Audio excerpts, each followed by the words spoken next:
নগাঁৱত বান সাহায্যৰ বাবে গীত পৰিৱেশন তৰালী শৰ্মা আৰু ৰূপম ভূঞাৰ ড্ৰিম ষ্টুডিঅ' আৰু দেৱ গান্ধাৰ উদ্যোগত গুৱাহাটীৰ পাছত আজি নগাঁৱত উপস্থিত দলটো বানপীড়িত শিক্ষাৰ্থীসকলক প্ৰদান কৰিব এই সাহায্য।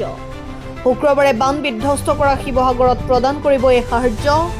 Bureau report SN India 24।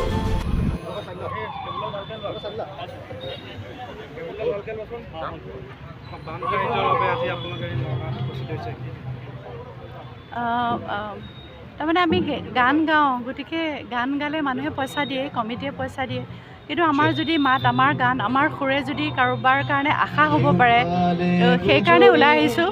Rupam Bhuyan আৰু মই, আৰু আমাক নগাঁৱত সাংঘাতিক সহায় কৰিছে কৃষ্ণমণি নাথ দা, আমি কৃতজ্ঞ। মনদ্বীপে আমাক সহায় কৰিছে, মনদ্বীপ মহন্ত আমাক সহায় কৰিছে।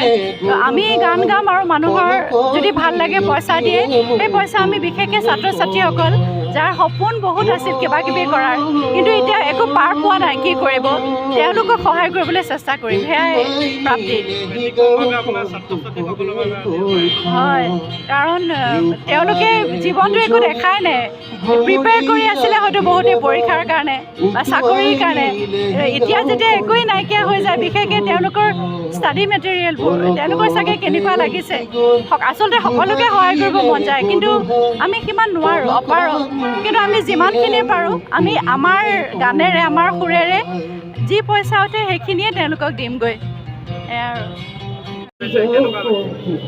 আচলতে এই বানপানীৰ যিটো বিভীষিকা, এই প্ৰত্যেকজন অসমীয়াকে কষ্ট দিছে। অসমীয়া বুলি নহয়, ভাৰতবৰ্ষৰ প্ৰতিজন মানুহে দুখ পাইছে, আৰু তাৰ কাৰণে আমি যদি কিবা কৰিব পাৰোঁ, সেইটোৱে আমাৰ প্ৰচেষ্টা। আৰু আমি যিখিনি এইকেইদিনত কালেক্ট কৰিম, সেইখিনি আমি বানত যিখিনি ল'ৰা ছোৱালীয়ে ক্ষতিগ্ৰস্ত হৈছে, ছাত্ৰ ছাত্ৰী, তেওঁলোকৰ কিবা কামত অহাকৈ কিবা এটা কৰিব বিচাৰিছোঁ। আজি ইয়াৰ পৰা কলিয়াবৰ যাম, তাৰপিছত তেজপুৰ, তাৰপিছত যোৰহাট আৰু শিৱসাগৰ। কাইলৈ গধূলি আমি কিবা এটা কৰোঁ।